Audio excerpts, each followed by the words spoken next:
Bem-vindo ao podcast Estrangeiros e Peregrinos. A mensagem de hoje será apresentada por Dennis Allen. Jesus veio ao mundo para chamar pecadores ao arrependimento, diz Lucas 5, versículo 32. Se Jesus viesse ao mundo hoje procurando pecadores, onde ele os encontraria?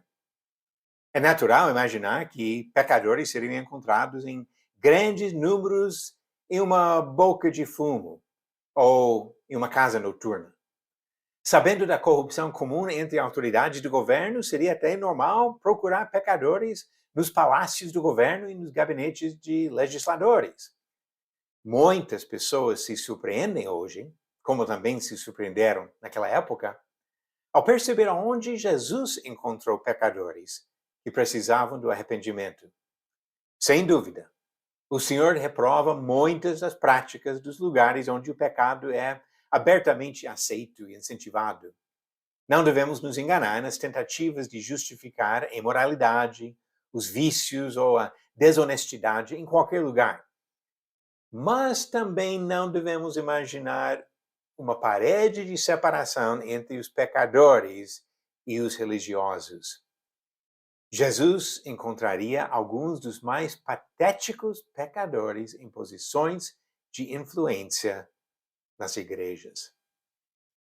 Ele ilustrou esta realidade com uma simples parábola, usando um exemplo de cada categoria. Os fariseus foram vistos como alguns dos mais zelosos dos religiosos da época. E os publicanos, ou cobradores de impostos, foram desprezados como homens corruptos e desonestos que abusavam da sua posição de autoridade. Vamos ler agora esta pequena parábola de Jesus que se encontra em Lucas capítulo 18. 2 homens subiram ao templo com o propósito de orar. Um, fariseu, e o outro, publicano. O fariseu, posto em pé, orava de si para si mesmo desta forma: Ó Deus, graças te dou porque não sou como os demais homens, roubadores, injustos e adúlteros, nem ainda como este publicano. Jejuo 2 vezes por semana e dou o dízimo de tudo quanto ganho. O publicano, estando em pé, longe, não ousava nem ainda levantar os olhos ao céu, mas batia no peito, dizendo: Ó Deus, sei propício a mim, pecador. Jesus viu mais esperança para o pecador do mundo do que para o religioso arrogante. O cobrador de impostos se via como pecador que necessitava da misericórdia de Deus, enquanto o religioso se via como um justo que merecia o favor divino. Antes de relatar esta parábola, o autor deste registro do trabalho de Jesus explicou, em Lucas 18, versículo 1, propôs também esta parábola a alguns que confiavam em si mesmos, por se considerarem justos, e desprezavam os outros. O problema não foi que os fariseus procuravam obedecer à lei espiritual que estava em vigor, mas que se consideravam justos e superiores por seus próprios méritos. E a pessoa que se entrega ao pecado, mesmo admitindo seu estado de alienação de Deus, não deve se comparar a este publicano. Ele não sentiu orgulho do seu estado errado e não se contentou em continuar neste caminho errado. Ele entrou no templo de Deus e implorou ao Senhor, confessando seus pecados e pedindo a misericórdia de Deus. Jesus terminou a parábola com esta avaliação dos dois. Digo-vos que este desceu justificado para sua casa e não aquele, porque todo que se exalta será humilhado, mas o que se humilha será exaltado. Lucas 18, versículo 14. Como podemos aproveitar a lição desta parábola em nossas vidas? O maior erro possível seria usá-la como arma para criticar e condenar os outros. É uma coisa repreender os outros para o bem deles, ou até para avisar os incautos do perigo de serem induzidos ao erro. Mas não há proveito na vida voltada à condenação dos outros.